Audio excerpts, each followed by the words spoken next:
আপনারা এত ভালোবাসা অলরেডি দিয়েছেন, আশা করি ভবিষ্যতেও সেটা বজায় থাকবে, আমরাও হতাশ করব না। নতুন ছবি 16 তারিখে বড় পর্দায় আসছে, দ্য একেন, বেনারসে বিভীষিকা। আমার সাথে আমার ইউজুয়াল সঙ্গী যারা সুহদ্র এবং সোমক, তারা থাকছেই। তাছাড়া এখানে মঞ্চে যারা রয়েছেন নতুন মেম্বার্স, এছাড়াও বিশ্বনাথ আছে, বিশ্বনাথ বসু, শাশ্বত চট্টোপাধ্যায়, ঋষভ এবং আরও অনেকে। আমার মনে হয় এইবারের গল্প বলাটা একটা নতুন ধরনের। আমাদের একটা ইউজুয়ালি একটা ফিল্মের বা ফ্র্যাঞ্চাইজির ন্যারেশনের একটা স্টাইল থাকে, এবারে সেটা নতুন একটা কিছু, দেখলে বুঝতে পারবেন। রহস্য একটু জটিল এবং মাল্টিপল রহস্য, সেগুলো কি একসাথে রিলেটেড নাকি আলাদা আলাদা প্যারালালি চলছে, সেসব উত্তর 16 তারিখে পাওয়া যাবে। গানে রেওয়াজ হয়, তাকে কি বলে বলুন তো এক কথা? কি বলে? রেওয়াজি কাশি। বরুণা আর রশি, এই দুটো নদীর মাঝখানের পাঠ হলো বারাণসী, হাজার হাজার বছরের পুরনো শহর।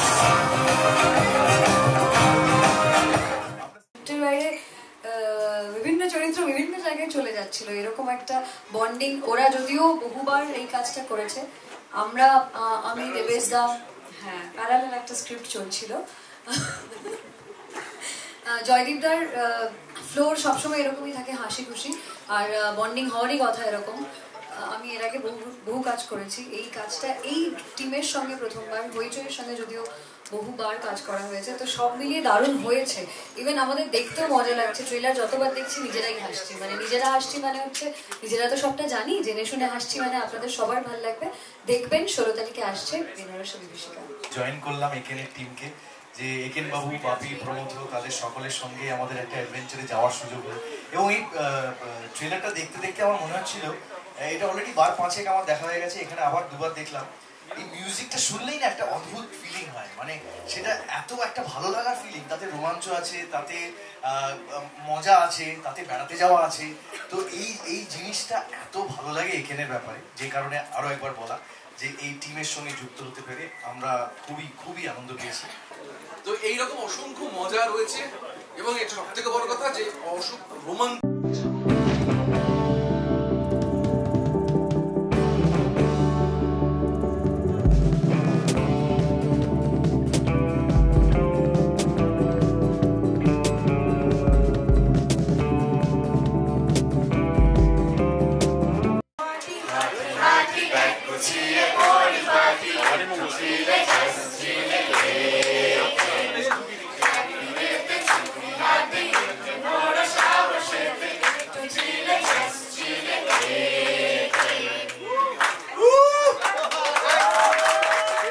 পেছনে লিখেছে একেন বাবুকে অনেক শুভেচ্ছা সহ অন্তঃপর্ণা চট্টোপাধ্যায়, তারিখ মঙ্গলবার, প্রযত্নে ডক্টর অভিষেক চট্টোপাধ্যায়, শ্রীমতী উদিতা চট্টোপাধ্যায়। নাম্বারটা বলে দিন। আমার ছবি পাশে ফোন নাম্বারও দেওয়া আছে, সেটা বললাম 921। এখানে আমার ছবি এঁকেছে, অনেক বেশি চুল দিয়ে দিয়েছে, কিন্তু এটা খুব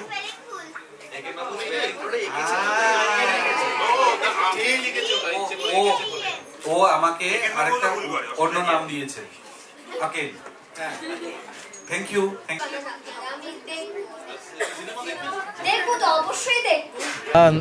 প্রথমেই বলবো একেন বাবুর আমি বিরাট ভক্ত, এবং একেন বাবুর এই সিরিজের একটা পার্ট হতে পারাটাই আমার কাছে খুব বড় পাওয়া। এবং আবারও বলছি, জয়দীপ মুখার্জি আমার শিক্ষাগুরু, তিনি আমাকে অভিনয় অনেকটা হাতে ধরে শিখিয়েছেন সেই গানের ওপারে অদ্বিতীয়া করার সময় থেকে।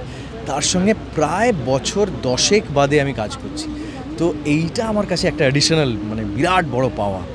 ভীষণ ভীষণ আনন্দ পেয়েছি কাজটা করতে, এবং বেনারসে গিয়ে শুটিং করার ফলে এই ইউনিটের সঙ্গে এতগুলো দিন কাটানো দারুণ দারুণ এক্সপিরিয়েন্স। বেনারস গেছি আমি, সেই জায়গাগুলোকে বহুবার এক্সপ্লোর করার চেষ্টা করেছি, এবং এই ছবিতে যখন আমরা বেনারসে এরকম একটা গল্প বলার প্ল্যান করি, তখন সেই জায়গাগুলো তো এক্সপ্লোর করার ইচ্ছে ছিলই, প্লাস আর সেটাতে অ্যাডেড অ্যাট্রাকশন কী দেওয়া যায় সেটা আমাদের সবচেয়ে বড় প্রশ্ন ছিল, যে আর একটু ইন্টারেস্টিং কী করে দেওয়া যায়। তো আমরা যে সময় শুটিংটা করছিলাম সেটা হচ্ছে মার্চ মাসে, হোলির সময়। তো আমরা চেষ্টা করেছি মাসান হোলিটাকে ক্যাপচার করার, এবং মাসান হোলি একটা এমনই জিনিস যেটা আমরা সাধারণত ইউটিউবে কিছু হয়তো ভিডিও দেখেছি, কিন্তু আমি মনে করি যে সারা ভারতবর্ষে কেউ এখনো পর্যন্ত কোনো সিনেমায় মাসান হোলি দেখাননি। টুকু ট্রেলারে দেখেছি, এটা বড় পর্দায় যদি দেখা যায়, ওই যে সন্ধ্যারতির যে শটটা, যে সিনটা আছে, বিউটিফুল, এত সুন্দর দেখতে। আমি একদিন সন্ধ্যারতি দেখেছি নিজের চোখে, কিন্তু স্ক্রিনে অদ্ভুত সুন্দর লাগছে দেখতে ওটাকে। আর আমি শুনেছি মাসান হোলি নিয়ে আমার একটা ডায়লগ আছে, তো আমি জানি মাসান হোলিটা কী, কিন্তু মনে হয় প্রথম কোনো ইন্ডিয়ান সিনেমাতে মাসান হোলি দেখানো হয়, মাসান হোলি দেখানো হয় না। মাসান হোলিটা অন্যরকম হয়, সেইটা দেখানো হবে। সেই সিনটা আমাদের ছবির ক্লাইম্যাক্স, তো আমি শুনেছি ওটা মারাত্মক দেখতে হয়েছে। তো একেনের সমস্ত জার্নি খুবই কালারফুল, কারণ মানুষটাই ওই রকম। আমাদের প্রথাগত গোয়েন্দা সম্বন্ধে যে আইডিয়া তার থেকে আলাদা। আর বেনারস এমনিতেই খুব কালারফুল একটা শহর, এবং সেখানে আমরা গিয়ে উপস্থিত হয়েছি হোলির সময়। এই ছবির যে ক্লাইম্যাক্স সেটা মাসান হোলির সময়, এবং গল্পের অনেকগুলো লেয়ার আছে, রহস্যের লেয়ার আছে, সব কিছু মিলে মানে বেনারস, রহস্য, আমার সহ অভিনেতা যারা রয়েছে, সব কিছু মিলে আমার মনে হয় খুব জমজমাটি একটা কেস হতে চলেছে। না, এটা তো একেন বাবুর একটা ফ্লেভার, যে রহস্য থাকে, মজা থাকে, তার সাথে একটা ট্রাভেলগ থাকে, খাওয়া দাওয়ার থাকে, সেই সমস্ত ফুল প্যাকেজটাই আছে। এবং এটা আসছে গরমের ছুটির মধ্যে, টার্গেট করা হয়েছে ইচ্ছা করেই, কারণ বাচ্চারা খুব পছন্দ করেন। তো এবং আমি যতবার এটা বলি যে বাচ্চারা খুব পছন্দ করেন, প্রচুর বয়স্ক যারা, অ্যাডাল্ট যারা, তারা বলেন যে না, এটা ভুল, আমরাও খুব পছন্দ করি। তো সবার জন্যে 16ই মে আসছে। কেন আলাদা সেটার একটা মূল কারণ হচ্ছে, আমি খুব ভালো করে বলতে পারি সারা ভারতবর্ষে এখনো পর্যন্ত যে ছবি এসছে, সেটা বেনারসের ওপর যা ছবি হয়েছে, তাতে আজ পর্যন্ত কোনোদিন একটা জিনিস কেউ কোনোদিন দেখাননি। এবং আমাদের ছবির ক্লাইম্যাক্স সেই বিষয়টার ওপর, দ্যাট ইজ মাসান হোলি। এটা বেনারসের একটা খুব অদ্ভুত হোলি, যেটা হোলির 2 দিন আগে হয়। এবং আমাদের ছবির মাসান হোলি, আমাদের ছবির যে ক্লাইম্যাক্স, সেটা সম্পূর্ণ মাসান হোলিতে শুট করা। সেটাই আমার মনে হয় এই গল্পের সবচেয়ে বড় একটা ইউনিক ব্যাপার।